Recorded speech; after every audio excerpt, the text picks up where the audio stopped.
ऐसे इन्होंने चार्जेस लगा रखे हैं डिस्कॉम्स ने, दिल्ली सरकार के कहने के बाद, दिल्ली सरकार की इन्वॉल्वमेंट के साथ साथ ये सेस लगे हुए हैं, जिसके कारण से बिजली का बिल एक्स्ट्रा ऑर्डिनरी ज़्यादा आता है। अगर मान लीजिए किसी का बिल यूनिट्स के अकॉर्डिंग 100 रुपये का आना चाहिए, ये जो सेस और इस साथ में जो अदर चार्जेस लगाए हुए हैं उसके कारण से वो बिल 175 रुपये का आता है। इस बात है कि जिस डिस्कॉम्स में दिल्ली सरकार का शेयर 49% है, उसके खिलाफ ये इंक्वायरी सेटअप कर रहे हैं, ड्रामा कर रहे हैं। इसका मतलब ये अपने खिलाफ कर रहे हैं या केजरीवाल साहब के खिलाफ कर रहे हैं? उससे पहले तो वही थे, और जबकि बिजली मंत्री के नाते आतिशी खुद भी थी।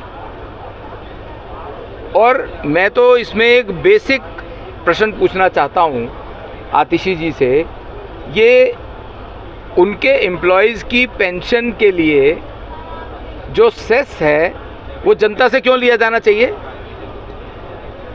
डिस्कॉम कंपनीज को खुद बेयर करनी चाहिए, प्रॉफिट मेकिंग बॉडी है, उनको वो सेस पेंशनर्स के लिए, अपने एम्प्लॉयज़ की पेंशन के लिए उन्हें पैसा जनता से क्यों लेना चाहिए?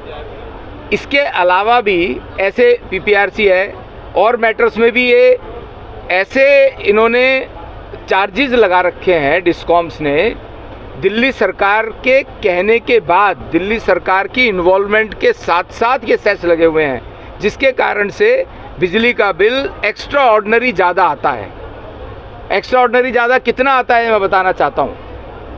अगर मान लीजिए किसी का बिल यूनिट्स के अकॉर्डिंग 100 रुपये का आना चाहिए, ये जो सेस और इस साथ में जो अदर चार्जेस लगाए हुए हैं उसके कारण से वो बिल 175 रुपये का आता है। 75% पैसा जो बिल का है, बिजली के बिलों का, वो इनके चार्जेस और सेस के कारण आता है।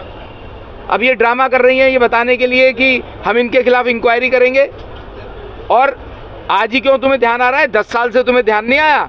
उन पेंशनर्स का ये पैसा जब से ये ले रहे हैं, पेंशन के नाम पे जो सेस ले रहे हैं, उसका घोटाला है। और उस घोटाले में दिल्ली की सरकार का मुख्यमंत्री, दिल्ली की सरकार की पहले की विद्युत मंत्री और इस समय की मुख्यमंत्री केजरीवाल साहब और आतिशी भी इन्वॉल्व हैं। ये उनके साथ मिलके ये घोटाला कर रहे हैं और इसकी सारी जिम्मेदारी दिल्ली की सरकार की है, केजरीवाल की है और आतिशी जी की है। तो क्या इस संबंध में सर कोई लीगल एक्शन आप लोगों की इसमें जो भी लीगल एक्शन होगा वो देखेंगे, लेकिन इनके एक नया भ्रष्टाचार है और उसको कवर करने के लिए, ताकि अब जनता के बीच में 2 महीने 3 महीने के बाद जाना है तो उसका क्या जवाब देंगे, इसलिए ऑडिट की बात आज कर रहे हैं।